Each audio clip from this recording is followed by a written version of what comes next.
Hello, this is Dr. LeBlue speaking. Once again, representing hypnosishelps.info, and I'm here today to give another example of how hypnosis can help with a medical psychiatric condition. Needless to say, this was not a typical case, but it is definitely a case which clearly demonstrates the tremendous healing potential of hypnosis, even when someone is unconscious. This patient had been found in her apartment curled up in a fetal position, eyes rolled up, nonverbal, and comatose.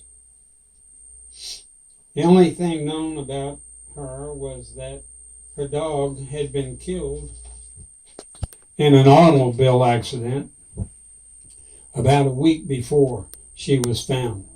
Diagnosis: psychotic depression of unknown etiology and cause. She had been treated with the best antipsychotic medications for 1 full year. Yes, 1 full year in this hospital to no avail. Yes, she had remained in this comatose or coma-like state condition for 1 full year in this hospital, nonverbal and being fed intravenously and completely non-responsive. I was employed in the psychiatric hospital and at the time was in a psychiatric team meeting with various other psychiatric employees consisting of psychiatrists, psychologists, social workers, psych techs, and nurses.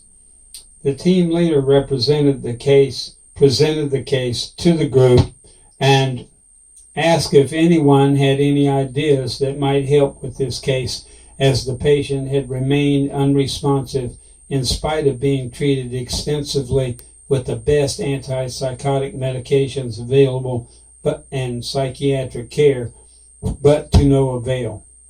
My immediate response to this was to suggest hypnosis, to which I received a loud roar of laughter, and someone even asked me, what good is hypnosis going to do in this case when this patient has received the best psychiatric help possible for a full year? I must admit, I felt intimidated by that response. But I felt even more intimidated when someone else even more authoritatively said that, hypnosis might even be harmful to this patient or might even aggravate her condition. And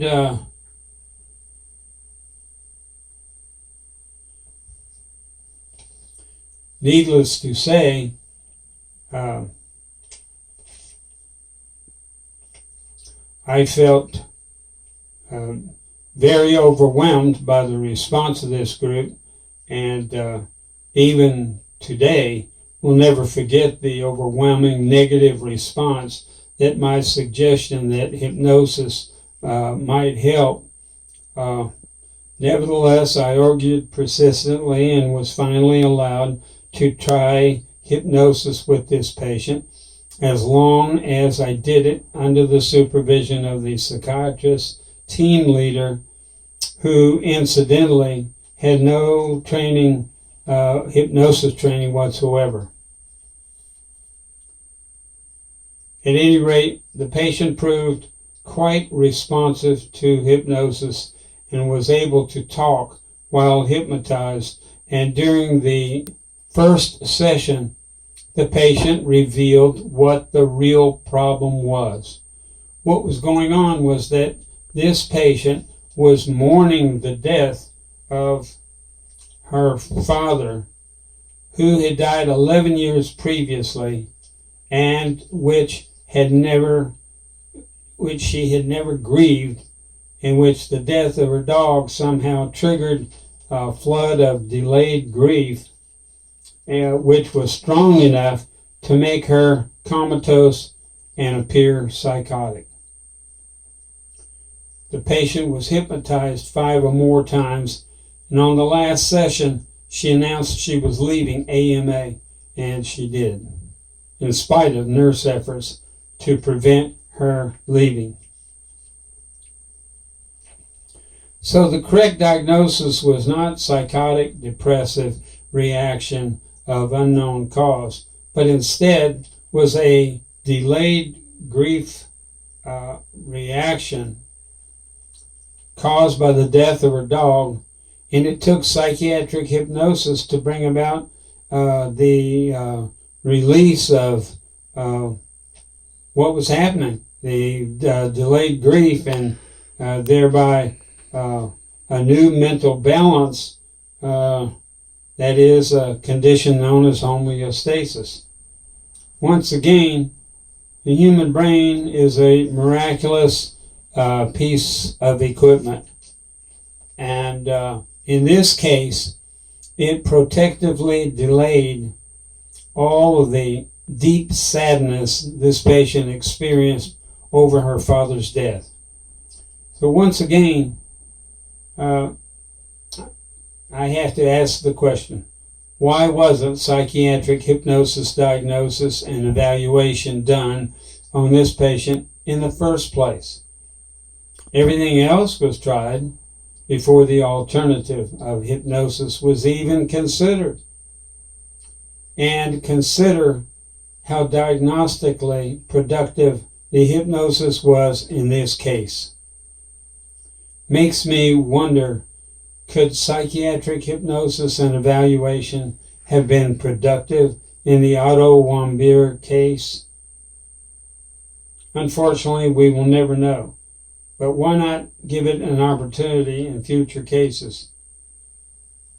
Now, I hope that I have at least created an increased recognition and awareness of the tremendous potential and healing power and diagnostic power of psychiatric hypnosis. Once again, thank you for your consideration of this case, and I hope that I have enlightened you with this case as to the tremendous potential of hypnosis.